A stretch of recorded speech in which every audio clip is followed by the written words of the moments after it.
Hey everyone, welcome back to my YouTube channel Wangxian lovers. तो कैसे हैं आप सब? आई होप कि आप सब बहुत अच्छे होंगे। तो आज मैं आपके साथ शेयर करने वाली हूँ Wangxian fan fiction you are my everything का नेक्स्ट पार्ट। आई होप कि ये फैन फिक्शन पसंद आएगा। अगर पसंद आता है तो प्लीज़ वीडियो को लाइक एंड चैनल को सब्सक्राइब जरूर कर लीजिएगा। And please comment and like क्या करो यार, लाइक बहुत कम करते हो आप। चलो शुरू करते हैं। तो इससे पहले वाले चैप्टर में हमने देखा था कि मैडम लैन ने एक बार फिर से मैंग्याओ पे हाथ उठाया था और उन्होंने अपने फ्रेंड्स के सामने मैंग्याओ को जलील भी किया था। और उसके बाद उन्होंने वीयिंग को बाहर खड़ा हो करके रखा था, वो भी काफ़ी देर तक। और वीयिंग बहुत थक गया था। देन वीयिंग अंदर आता है वांग जी के साथ। तब वहाँ पे वांग जी की जो फियोंसे है, जिसका नाम शाओ मिमी है, वो आती है वहाँ पर। और उसके बाद वहाँ वो वीयिंग से जेलस भी होती है क्योंकि वीयिंग बहुत ज़्यादा ब्यूटीफुल था और वीयिंग की ब्यूटी को कोई बीट ही नहीं कर सकता है, इसलिए वो बहुत जेलस होती है। बट इसके बाद वांग जी उसे वहाँ से जाने के लिए बोल देता है क्योंकि वांग जी को बिल्कुल भी ये पसंद नहीं आता कि कोई उसे इंटरफेयर करे जब वो वियिंग के साथ हो। एंड वो कुछ ज़्यादा ही वांग जी के क्लोज होने की कोशिश कर रही थी, जिस वजह से भी उसे गुस्सा आ गया और उसने शाओ मिमी को वहाँ से जाने के लिए बोल दिया। शाओ मिमी गुस्से में बाहर आती है और बोलती है इसकी हिम्मत कैसे हुई, हाँ, और वो इतना खूबसूरत बॉय, वो भी ओमेगा बॉय, बिल्कुल नहीं, मैं उसे छोड़ूंगी नहीं। हाँ, उसे बाहर निकाल कर फेंक दूंगी यहाँ से एकदम। नहीं है इतना सुंदर। और ये बोलकर वो गुस्सा करती है और बाहर आ जाती है और वो बस आकर बैठ जाती है और सोचने लगती है मुझे, हाँ, आंटी से बात करनी होगी कि ऐसे लोगों को यहाँ मेंशन में आने क्यों देते हैं वो लोग। ये बहुत गलत बात है। हाँ, मैं बोल दूंगी आंटी को। और वैसे भी मैं जल्द से जल्द अब कोशिश करूंगी कि आंटी जो है ना वो मेरी और भांजी की एंगेजमेंट करवा दी। अगर एक बार एंगेजमेंट हो गई तो उसके बाद शादी होना तो तय है।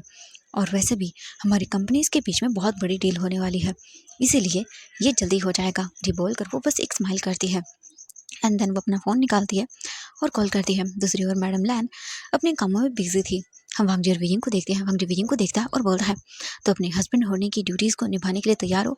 वियिंग वांगजी को देखता है और बोलता है क्या करना मुझे, वैसे भी तुम मुझे हस्बैंड मानते कहो, तुम तो मुझे अपना सर्वेंट बना के रखती हो ना।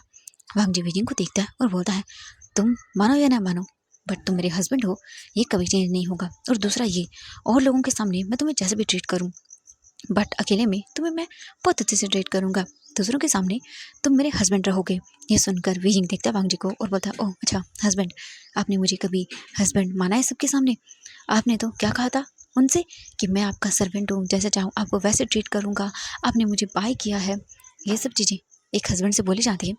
वांग जी बोलता है तो मैंने तुम्हें सीधी तरह से कहा था, तुमने शादी कहाँ की थी मुझसे सीधी तरह से? जब मैंने कहा था तुमसे शादी करो मुझसे, तब तुमने मुझे मना कर दिया था। और अब भी अगर मैं तुम्हें तुम्हारे भाई के इलाज के लिए पैसे नहीं देता तो क्या करते शादी मुझसे? विजिंग देखता है और बोलता कभी नहीं।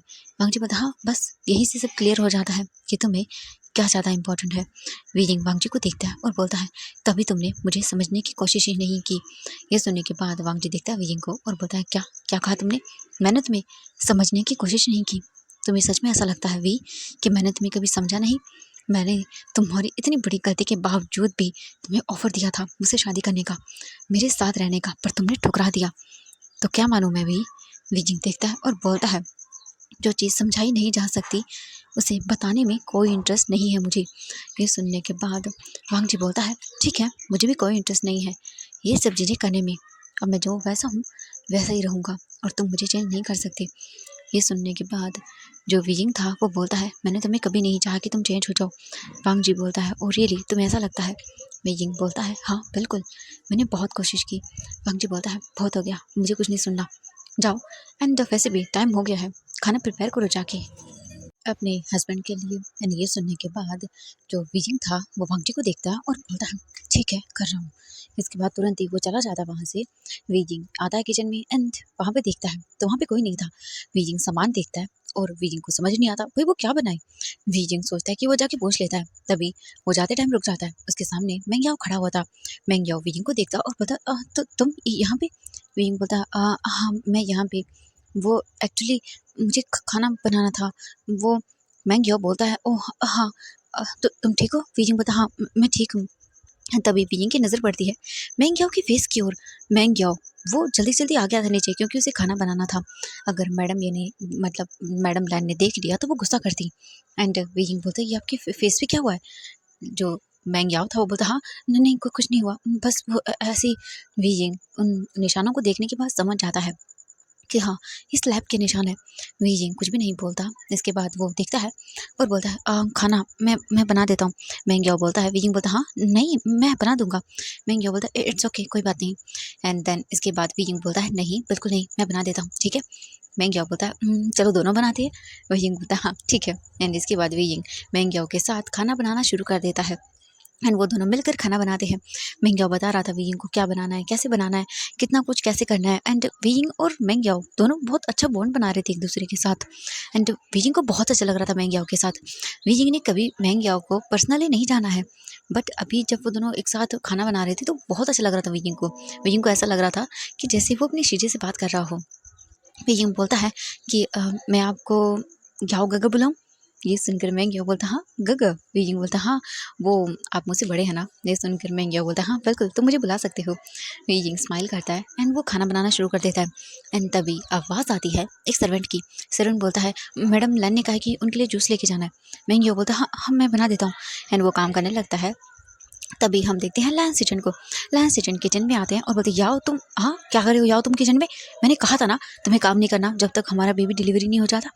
वीजिंग बड़ी बड़ी आंखें करके देखता है और बोलता हाँ बेबी, याओ गगा अब प्रेग्नेंट है। याओ मेंग्याओ देखता है वीजिंग को और बोलता हाँ। एंड तभी लैन सिचन की नजर जाती है वीजिंग पे। बोलता वी तुम यहाँ पे। वीजिंग बोलता हाँ। तभी पीछे से वांगजी आता है और बोलता हाँ गगा, ये यहाँ नहीं होगा तो कहाँ। वैसे भी ये मेरा होने वाला future husband, I mean future नहीं, ये मेरा हस्बैंड है तो यहीं पे रहेगा ना। मेरी जबान फिसल गई थी। वीजिंग वांगजी को देखता है एंड देन कुछ नहीं बोलता। इसके बाद लैन सेजन बोलते हाँ ठीक है। पर वो याओ को देखते हैं और बोलते याओ तुम मेरे साथ चलो, तुम्हें मैंने कितनी बार कहा है तुम्हें काम नहीं करना।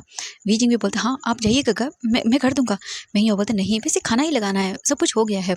और वैसे भी वीजिंग ने मुझे बहुत कम काम करने दिया है, इतने मुझे करने ही नहीं दिया। सच में वीजिंग तो बहुत स्वीट हो। वीजिंग मेंग्याओ को देखता है और कुछ नहीं बोलता। देन इसके बाद वांग जी वीजिंग को देखता है एंड खाना देखता है। उसके बाद वहाँ पे सर्वेंट आता है एंड देन सारी चीज़ें कर देता है। इसके बाद वांगजी वीजिंग को बोलता है चलो। एंड वो वीजिंग का हाथ पकड़ के वहाँ से वीजिंग को रूम में ले जाने लगता है। वीजिंग कुछ भी नहीं बोलता। एंड मैडम लैन वो बैठी हुई थी एंड वो जैसे देखती है वो बोलती है तुम यहाँ पे क्या कर रहे हो। एंड ये सुनने के बाद वांगजी भी रुक जाता है एंड वीजिंग भी रुक जाता है। दोनों ही देखने लगते हैं। वांगजी अपनी मॉम को देखता है और बोलता है मॉम क्या हुआ, आप ऐसे क्यों बोल रही हैं। एंड वैसे भी इसे मैं लेकर आया हूँ। मैडम लैन बोलती हैं गुस्से में ये यहाँ पे क्या कर रहा है, मैं इसकी शक्ल बिल्कुल बर्दाश्त नहीं कर सकती, अभी कभी इसे घर से बाहर निकालो। एंड जियो सुनने के बाद जो मांगरी था वो बोलता है मॉम ये मेरा हस्बैंड है तो कहाँ जाएगा ये। मैडम लैन को गुस्सा आता है और वो बोलती है वांग जी मैंने कहा ना तुम्हारी मैं शादी करवा रही हूँ, और वैसे भी आज से 2 दिन के बाद तुम्हारी इंगेजमेंट है शाओ मिमी के साथ, सुना ना तुमने। एंड वीजिंग देखता है और कुछ नहीं बोलता। वीजिंग अपने मन में बोलता है हाँ, इस बार आपको क्या लगता है सब कुछ हो जाएगा। एंड वीजिंग देख रहा था। वीजिंग को गुस्सा आ रहा था, पता नहीं क्यों उसके मन में वीजिंग को अजीब सी एक बेचैनी हो रही थी जिसे वो बता नहीं सकता था। पांग जी बोलता है मॉम आप जो चाहे वो कर लीजिए, बट मैं कुछ नहीं करने वाला। मैडम लैन उठती हैं और बोलती हैं अपना मुंह बंद करो वांग जी, तुम क्या चाहते हो, हाँ मैं क्या करूँ अपने आप को मार डालूं। वांग जी देखता है और बोलता मॉम कि क्या बोल रही हैं आप। मैडम लैन बोलती है हाँ, अगर तुमने शाओ मिमी से शादी नहीं की और 2 दिन के बाद उससे एंगेजमेंट नहीं की तो देख लेना मैं अपने आप को कुछ कर दूंगी। ये सुनने के बाद वांगजी बोलता है मॉम आप ऐसा कुछ नहीं करने वाली हैं। मैडम लैन बोलती है मैं ऐसा ही करूंगी, मुझे ये इंसान बिल्कुल भी बर्दाश्त नहीं है। वांगजी क्या तुम भूल गए इसने क्या किया था तुम्हारे साथ, हाँ इतनी जल्दी कैसे भूल सकते हो तुम। वांगजी बोलता है मैंने कुछ भी नहीं भूला है मॉम, और आप ये बकवास बातें करना बंद करो। मैडम लैन बोलती है वांगजी तुम्हें मैं बता रही हूँ अगर तुमने शाओ मिमी से शादी और एंगेजमेंट नहीं की मेरे अकॉर्डिंग तो फिर देख लेना मैं तुम्हारा क्या हाल करती हूँ। और इसका भी सुना ना तुमने, तुम। हाँ जी बोलता मॉम आप कुछ नहीं करेंगी। मैडम लैन गुस्सा करती हैं और वो इधर उधर देखती हैं। एंड तभी उन्हें जो बोल सकते हैं टेबल्स के बीच में रखा हुआ नाइफ था वो दिखाई देता है। फूड बास्केट में वो उठाती हैं और अपने नेक पर रख लेती हैं और बोलती हैं वांग जी कहो कि तुम शादी करोगे। वांग जी बोलता मॉम क्या कर रही हैं आप। एंड ऑब्वियसली वांग जी अपनी मॉम से प्यार करता है एंड वो ये सब बिल्कुल भी नहीं देख सकता है। वो बोलता है मॉम ये आप क्या कर रही हैं, प्लीज़ छोड़िए। मैडम लैन बोलते बताओ। वांग जी बोलता मॉम अच्छा अच्छा ठीक है मैं कर लूँगा एंगेजमेंट, ठीक है आप ये नीचे रख दीजिए। मैडम लैन बोलती हैं अगर तुमने नहीं किया ना वांग जी तो देख लेना। वांग जी बोलता हाँ हाँ मैं कर लूँगा मॉम छोड़ दीजिए। एंड ये सुनने के बाद मैडम लैन स्माइल करती है एंड बोलती हैं गुड। एंड वो नाइफ रख देती हैं और वहाँ से चली जाती हैं और बोलती हैं मुझे खाना नहीं खाना, और सीधा चली जाती हैं। वांग जी वीजिंग को देखता है एंड वीजिंग अपने मन में दर्द फील करता है और सोचता है इसी की मुझे उम्मीद थी। वैसे भी सही है अगर ये इंगेजमेंट कर लेता है तो एंड शादी भी काफ़ी अच्छा है ना, मेरी जान छूट जाएगी। हाँ, मेरी जान छूट जाएगी इससे, अच्छा होगा। हाँ, वियिंग अपने मन में ही सोचता है, बट वियिंग को अंदर ही अंदर दर्द हो रहा था। उसके दिल में न जाने क्यों एक अजीब सा दर्द था, किसी कांटे की तरह वियिंग को चुभ रहा था उसके दिल में। जब वांग जी ने अपनी मॉम को बोला कि वो एंगेजमेंट कर लेगा, वांग जी को बहुत बुरा लगा एंड दर्द हुआ उसके दिल में, पर कुछ नहीं हो सकता। इसके बाद मैडम लैन तो जा चुकी थी।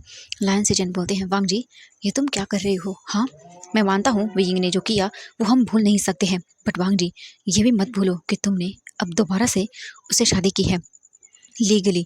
तो ये वांग जी तुम क्या कर रहे हो? तुम किसी और से एंगेजमेंट करने वाले हो? वांग जी अपने भाई को देखता है और बोलता है, ब्रदर मैं आपसे एक बात बोलता हूँ, मैंने शादी कर ली है एंड मैं वही रखूँगा। एंड जस्ट वैसे भी क्या फ़र्क पड़ जाता है, एंगेजमेंट ही तो है एंड शादी मैं पोस्टपोन कर दूंगा कुछ टाइम के लिए एंड तब तक मॉम को मना लूँगा। और वैसे भी मुझे शादी नहीं करनी है और ये शादी वैसे भी डॉक्यूमेंट पे हुई है और आई डोंट केयर। ये बोलकर वांग जी अपने रूम में चला जाता है वियिंग को लेके। वांग जी बस वियिंग को लेके सीधा अपने रूम में आता है एंड देन डोर बंद करता है और वियिंग को देखता है और बोलता है, अपना मुंह बंद रखना। वियिंग वांग जी को देखता है और बोलता है, मैंने क्या किया? वांग जी बोलता है, वेरी गुड, कुछ न करना वही अच्छा है। एंड वांग जी फिर वहाँ से जाने लगता है, बट वो रुक जाता है एंड एक झटके में ही वियिंग को वेस्ट से पकड़ के अपने क्लोज कर लेता है। वियिंग बोलता है, ये क्या कर रहे हो तुम? वांग जी बोलता है, क्यों, कर नहीं सकता क्या? तुम्हारा हस्बैंड हो। वियिंग बोलता, प्लीज़ ये हस्बैंड वर्ड का यूज़ मत करना। तुम्हें पता है मुझे नफरत होती है इस वर्ड से, क्योंकि जब तुम मुझे अपना हस्बैंड मानते नहीं हो तो ये दिखावा क्यों? वांग जी बोलता है, मेरी मर्जी, मैं जो चाहे वो करूँ, तुम्हें हस्बैंड बोलूँ ना बोलूँ, आई डोंट केयर, ठीक है? तुम्हें वही करना है जो मैं बोल रहा हूँ। अगर तुमने नहीं किया, वियिंग बोलता, हाँ जानता हूँ, मैंने नहीं किया तो तुम बहुत बुरा कर सकते हो, इससे भी ज़्यादा बुरा। और क्या हो सकता है? वांग जी बोलता है, तुमने देखा कहाँ है वियिंग, मैं जो कर सकता हूँ वो। और वैसे भी तुम्हारे क्लोज आ रहा हूँ, क्या फ़र्क पड़ता है? कल रात को तो आया था तुम्हारे क्लोज एंड तुम बहुत हॉट लग रहे थे, I want to just. And ये बोलकर वांग जी बस वियिंग के लिप्स को कैप्चर करता है एंड देन उसे किस करना शुरू कर देता है एंड वियिंग वांग जी को दूर करने लगता है। वियिंग धक्का देता है वांग जी को और बोलता है, प्लीज़ दूर रहो मुझसे। वांग जी बोलता है, ओह माय गॉड, क्या बताऊँ मैं तुम्हें? हाँ, तुम्हें बार बार क्या मुझे एक्सप्लेन करना पड़ेगा? तुम्हें बार बार मुझे बताना पड़ेगा? जब भी मैं तुम्हारे क्लोज हूँ तुम मुझे दूर नहीं कर सकती हो। वियिंग बोलता है, अच्छा और वो क्यों? वांग जी बोलता है, क्योंकि मैंने तुम्हें बाय किया है, सुन लिया, ओके। एंड वांग जी वहाँ से सीधा वॉशरूम में चला जाता है और वियिंग वहीं पर खड़ा रहता है। थोड़ी देर के बाद वांग जी वापस आता है। वियिंग बोलता है, चलो चलते हैं। इसके बाद वांग जी और वियिंग दोनों नीचे आते हैं एंड देन वो आकर देखते हैं। वियिंग बोलता है, मुझे घर जाना है। वांग जी बोलता है, चलेंगे शूट हाट, बट इससे पहले खाना तो खा लेते हैं थोड़ा सा। एंड इसके बाद वो देखता है लायन सिजन एंड जो मैंग्याओ था वो टेबल पर बैठे हुए थे एंड वो वेट कर रहे थे। तभी वांग जी और वियिंग भी आते हैं। वांग जी बोलता है, बैठ जाओ। वियिंग बोलता है, मुझे खाना नहीं खाना। वांग जी बोलता है, बैठो। एंड वियिंग बैठ जाता है क्योंकि हाँ उसे ऑर्डर तो मानना ही होगा। और इसके बाद वो तुरंत बैठ जाता है एंड वहाँ पे सर्वेंट आते हैं एंड खाना सर्व करते हैं। चुपचाप वो लोग खाना खाते हैं। लायन सिजन बोलता है, मैं जा रहा हूँ वांग जी, ठीक है? वांग जी बोलता है, ठीक है ग। इसके बाद लायन सिजन मैंग्याओ को लेके वहाँ से चले जाते हैं एंड हम देखते हैं वांग जी और वियिंग को। वांग जी भी अपना खाना फिनिश करता है, देन वियिंग को पकड़ता है और उसे वहाँ से लेके चला जाता है। वांग जी वियिंग को लेके फिर वियिंग के घर आता है एंड कार को रोक देता है। वियिंग तुरंत ही कार से बाहर निकल जाता है। वांग जी बोलता है, बड़ी जल्दी है तुम्हें मुझसे दूर जाने की, तुम इतनी जल्दी में क्यों रहते हो? हमेशा मुझसे दूर जाना तुम्हें यही क्यों रहता है? वियिंग बोलता है, अच्छा तो फिर तुम्हारे पास आकर भी क्या करूँ जब तुम कुछ समझते ही नहीं हो मुझे। ये बोलकर वियिंग डायरेक्टली चला जाता है और अपने घर का डोर ओपन करता है और अंदर आता है एंड एज यूजुअल ज्ञानली बैठी हुई थी एंड वांग जी कुछ देर वहीं पे रहता है। इसके बाद वो भी निकल जाता है और बस अपने घर वापस आता है, अपने रूम पे जाता है और जाकर बस लेट जाता है और बोलता है, मैं क्या करूं? शायद मुझे ऐसा लग रहा है मैं अपने ही जाल में फंसता जा रहा हूँ। और वहीं वियिंग को देखते हैं। यान ली वियिंग को देखते रहे, बोलते, वियिंग तुम ठीक हो? वियिंग बोलता, हाँ मैं ठीक हूँ शिजे, अब जाइए सो जाइए। शिजे, मैं आप अपने आप आ जाया करूँगा, प्लीज़ आप मेरे लिए ऐसे रात को वेट मत किया करें शिजे, प्लीज़। यान ली बोलती है, तुम मेरे भाई हो और तुम्हारा वेट ना करूँ तो किसका करूँ मैं? हाँ, मैं ऐसा कभी नहीं करूँगी, मैं हमेशा तुम्हारा वेट करूँगी। वियिंग बोलता है, शिजे प्लीज़ जाइए, अब सो जाइए। यानली बोलती, खाना? वियिंग बोलता है, मैंने खा लिया शिजे। फिर वो बोलती, ठीक है। एंड देन वियिंग वहाँ से सीधा चला जाता है अपने रूम में। एंड यानली ने जियांग चैंग को खाना वगैरह खिला दिया था। और जब जियांग चैंग ने पूछा कि वीजिंग कहाँ पर है, तो बता दिया था यानली ने कि वीजिंग कुछ काम के लिए बाहर गया है, तो वो आ जाएगा, बट आराम से खाना खा के सो जाए जियांग चैंग। एंड हम थोड़ी देर के बाद का सीन देखते हैं। वीजिंग पीसफुली बेड पर लेटा हुआ था और सोच रहा था, सच में वांग जी इंगेजमेंट करने जा रहा है, और ये उसकी लाइफ इतनी अजीब क्यों बन गई है, एकदम हेल जैसी। वीजिंग को कुछ समझ नहीं आ रहा है, मतलब ये शादी है या मजाक है एक तरह से। वीजिंग सोचता है कि वो वांग जी से कल इस बारे में ज़रूर बोलेगा, कि वो एक तरफ कर दे वीजिंग को, कि वीजिंग ये सब चीज़ें अब हैंडल नहीं कर पा रहा, किसी और से इंगेजमेंट कर रहा है, ये शादी मजाक है। मजाक नहीं होती है वेडिंग, बहुत बड़ी चीज़ होती है। भले ही वांग जी के लिए ये मजाक है, बट वीजिंग के लिए नहीं है। वीजिंग के लिए मतलब ये सब कुछ है। वांग जी उसका हस्बैंड है, जिसे वो कभी भुला नहीं सकता है, और वांग जी के लिए वीजिंग बस एक मजाक है और कुछ भी नहीं। वीजिंग सोच लेता है कि हाँ, अब वो बात करेगा। एंड वीजिंग यही सब सोचते हुए सो जाता है। नेक्स्ट मॉर्निंग का सीन देखते हैं। वीजिंग उठता है, एंड उठने के बाद वो बस रेडी होता है और रेडी होकर बाहर आता है। एंड जहाँ पर वीजिंग को रेस्टोरेंट में काम करना था, वीजिंग वहाँ चला जाता है। एंड वांग जी अच्छे से रेडी होता है, एंड वो बाहर आते हैं, सब लोग खाना वगैरह खाते हैं। लायन सेजन बोलते हैं मैंग्याओ बोलते ची, और वो बोलते हैं तुम्हें मेरे साथ चलना है, ठीक है, मुझे कुछ काम है, तो हमें एक पार्टी में चलना है, तुम मेरे साथ ही चलो। मैंग्याओ कुछ नहीं बोलता, एंड लायन सेजन उसे लेके चले जाते हैं। एंड इसके बाद वांग जी एंड जो लायन किरण थे वो भी चले जाते हैं अपने काम से। एंड घर पे बचती है मैडम लायन, और वो बस गुस्से में थी और बोलती हैं मैं इसे छोड़ूंगी नहीं, लगता है उसे मुझे सबक सिखाना होगा, और उससे मैं बताती हूँ कि मैं क्या कर सकती हूँ। और इसके बाद वो तुरंत ही कॉल करती है और बोलती है पता करो वो इस वक्त कहाँ पर है। इसके बाद जो मैडम लैन के गार्ड्स थे वो बोलते हैं ठीक है मैम, एंड वो फ़ोन कट कर देती हैं और वो बस अपने रूम में जाकर रेडी होने लगती हैं। एंड आधे घंटे के अंदर ही मैडम लैन को पता चल जाता है कि वीजिंग कहाँ पर है, एंड उसकी लोकेशन वगैरह सब कुछ।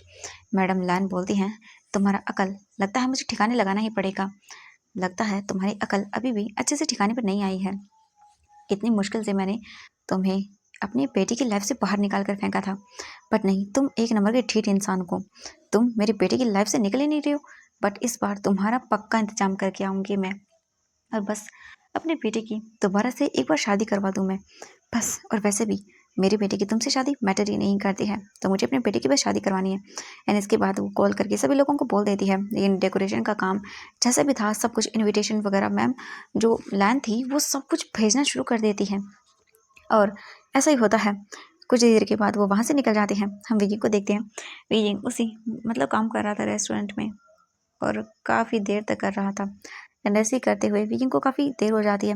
विजिंग काउंटर पर बैठा हुआ था, जो आ रहे थे विजिंग उन सभी को अच्छे से जो चीज़ें चाहिए थी वो सभी दे रहा था।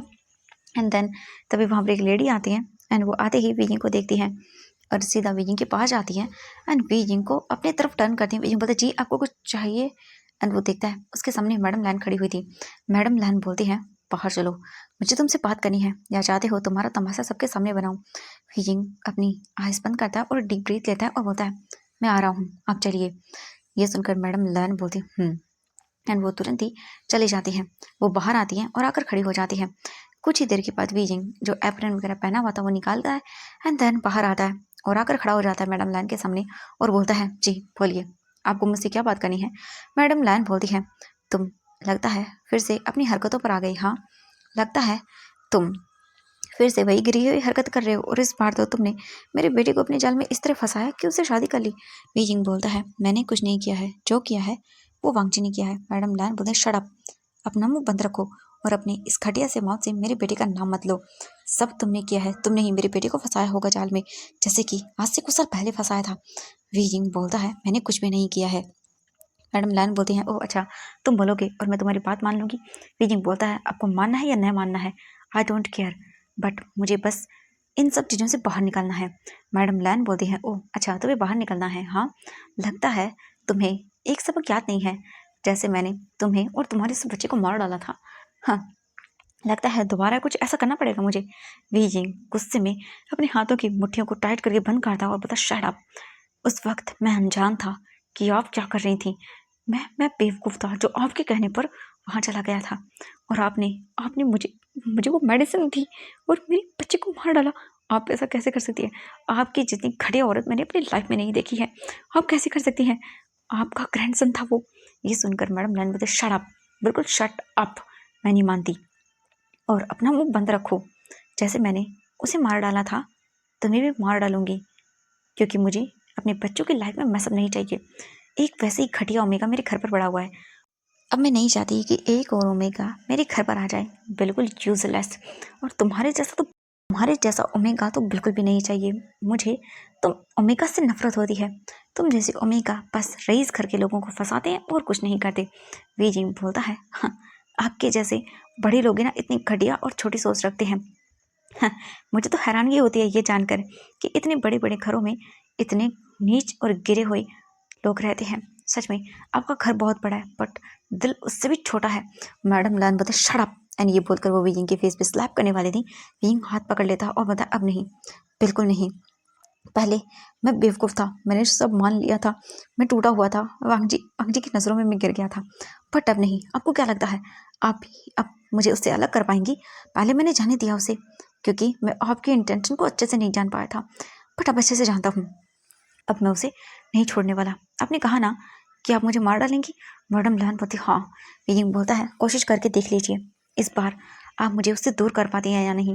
मैंने सोचा था कि मैं उसे छोड़ देता हूँ, बट नहीं, अब बिल्कुल भी नहीं, क्योंकि जिस तरह से आप रिएक्ट कर रही हैं ये मुझे बिल्कुल पसंद नहीं आया। मैडम लैन बोलती है कि लगता है तुम्हारी अकल ठिकाने लगानी पड़ेगी। विजिंग बोलता है जो चाहे वो कर लीजिए, बट इस बार मैं बिल्कुल भी पीछे नहीं हटने वाला हूँ। और अगर आपको इतना ही शौक है ना तो जाकर बात करिए ना अपने बेटे से, उसे बोलिए दे दे मुझे डिवोर्स, न कहे मुझे आने के लिए। नहीं आऊँगा, बट इस बार आपको ज़रूर बता के रहूँगा मैं कि मैं क्या कर सकता हूँ। मैडम लैन बोलती है देखती हूँ मेरा वांगजी ही तुम्हें धक्के मार के घर से बाहर ना निकालेगा ना तो देख लेना तुम। विजिंग बोलता है जो करना है वो कर लीजिए, और वैसे भी मुझे शौक नहीं है, अच्छा ही होगा कि आप मुझे बाहर निकाल दें। ये बोलकर वो देखता है मैडम लैन को। मैडम लैन बोलती हैं तुम्हारे कभी ये शौक पूरे नहीं होंगे। तुम्हें क्या लगता है तुम उस घर में रह पाओगी? वैसे भी मेरे बेटे की कल एंगेजमेंट है। विजिंग बोलता है हाँ, करवा लीजिए एंगेजमेंट, आपको लगता है आप करवा सकती हैं तो। ये बोलकर वो स्माइल करता है और बोलता है और जाइए यहाँ से, जाकर अपने बेटे को संभालिए। और ये बोलकर वो तुरंत ही अंदर आ जाता है। अंदर आने के बाद विजिंग बस वहीं पर बैठ जाता है और आंखें बंद कर लेता है और बोलता है मुझे मुझे नहीं पता था, मुझे नहीं पता था कि ये घटिया औरत मुझे मुझे मेडिसिन दे देगी। मैंने इस पर यकीन भी कैसे कर लिया था। बट कोई बात नहीं, सही है मैंने इसे सुना दिया और अब ये जल्द से जल्द वांग जी को कन्विंस कर ही लेगी मुझसे दूर रहने के लिए, और वो भी मुझसे दूर हो जाएगा। इसके बाद कुछ नहीं होगा, मैं फ्री हो जाऊंगा, बिल्कुल फ्री। हाँ, शांति मिलेगी मुझे, इन सब चीज़ों से छुटकारा मिल जाएगा मुझे। फंस गया हूँ मैं अब इन सब चीज़ों में। मुझे मुझे नहीं चाहिए कुछ, मुझे मेरी फैमिली के साथ एक पीसफुल लाइफ चाहिए। क्या मुझे वो नहीं मिल सकती है? हाँ, बस मुझे इन्हें भड़काना था, क्योंकि मैं जानता हूँ ये अच्छे से कर लेंगी, क्योंकि ये इतनी गिरी हुई हैं कि ये कुछ भी कर सकती हैं, और मैं इनकी जितना गिरा हुआ नहीं हूँ। इसके बाद वीजिंग बस उठता है, अपना फेस वगैरह वॉश करता है और शुरू हो जाता है अपना काम करने के लिए। हम देखते हैं यहाँ से इवनिंग का सीन। इवनिंग हो चुकी थी, वांग जी घर आता है। लैन सीजन और मैंग याओ घर नहीं आते हैं एंड सर्वेंट इन्फॉर्म कर देते हैं। वांग जी अपने रूम की ओर जा रहा था, तभी मैडम लैन बोलती वांग जी रुक जाता है, और हाँ उसे पता था उसकी मॉम ने सभी को इन्विटेशन भेज दिया है इंगेजमेंट का। वांग जी कुछ नहीं बोलता। मैडम लैन बोलती हैं अच्छे से रेडी रहना वांग जी, कल 8 बजे हमें इंगेजमेंट हॉल में जाना है। वांग जी बोलता है नहीं, जो करना है यहीं पर कर लीजिए। ये बोलकर वो वहाँ से चला जाता है। मैडम लैन बोलती हैं हाँ बेटा कोई बात नहीं, यहीं पर कर लूँगी। और इसके बाद वो बस कुछ नहीं बोलती। हम देखते हैं वांग जी रूम में आता है एंड बस आकर बैठ जाता है और बस सोचता है कुछ। वांग जी उठता है, फ्रेश होता है एंड वो घर से बाहर निकल जाता है। उसे खाना वगैरह नहीं खाना था एंड मैडम लैन और लैन किरण दोनों ही आज डाइनिंग टेबल पर बैठे हुए थे। लैन किरण को भी पता था। वो बोलता है यू तुम जानती हो तुमने क्या किया? मैडम ये बोलती हैं हाँ पता है मुझे मैंने क्या किया है, और I don't care about this. मुझे मेरे बेटे की शादी करवानी है और यही होके रहेगा, बस और कुछ भी नहीं। ये बोलकर बस वो चली जाती है खाना खा के। लायन किरण बोलता है यू मैं तुम्हें कैसे समझाऊं, तुम समझती क्यों नहीं हो? हाँ, तुम एक दिन बहुत पछताओगी, जिस दिन तुम्हारे बेटू को तुम्हारी असलियत पता चलेगी। और ये बोलकर बस वो चले जाते वहाँ से अपने रूम में ही। हम देखते हैं वांग जी को। वांग जी अपनी कार को वीजिंग के घर के सामने रोकता है और उसके बाद वो बस देखता है एंड देन वांग जी जाता है सीधा डोरबेल रिंग कर देता है। एंड अभी वी जिंग खाना खा के वो बस डिश को वॉश कर रहा था एंड यान ली जो जियांग जेंग था उसे रूम में लेके गई थी एंड उसे मेडिसिन दे रही थी। जैसे ही डोरबेल रिंग होती है वी जिंग जो अपने हाथों को वॉश करता है जैसे एंड वो जाता है डोरबेल ओपन करता है एंड वांग जी को देखता है। वांग जी तुरंत ही अंदर आता है। पता क्या कर रहे हो तुम यहाँ पे? वांग जी बोलता है बस ऐसे ही मुझे मुझे आना था। वी जिंग बोलता है देखो इस वक्त मेरा भाई। वांग जी बोलता है हाँ जानता हूँ बट चिंता मत करो तुम्हारे भाई के सामने नहीं आऊँगा। एंड वांग जी ये बोलकर सीधा वी जिंग का जो रूम था वहाँ चला जाता है। वी जिंग कुछ नहीं बोल पाता एंड तभी यानली भी नीचे आती है एंड वो विजिंग को डोर पे देखती है क्योंकि विजिंग डोर बंद करके बस वहीं पे खड़ा हुआ था एंड सीढ़ियों की ओर ही देख रहा था। वांग जी के रूम के अंदर जाने के बाद यानली बाहर आई थी। यानली बोलती है विजिंग क्या हुआ? विजिंग बता हाँ नहीं कुछ नहीं शीजे चैन। वो बोलती है चैंग चैंग ठीक है मैंने उसे मेडिसिन दे दी है एंड वो आराम कर रहा है। विजिंग बोलता है ठीक है शीजे आप भी जाइए मैं ये कर लूँगा। इसके बाद यानली बोलती है अच्छा ठीक है एंड वो चली जाती है वहाँ से।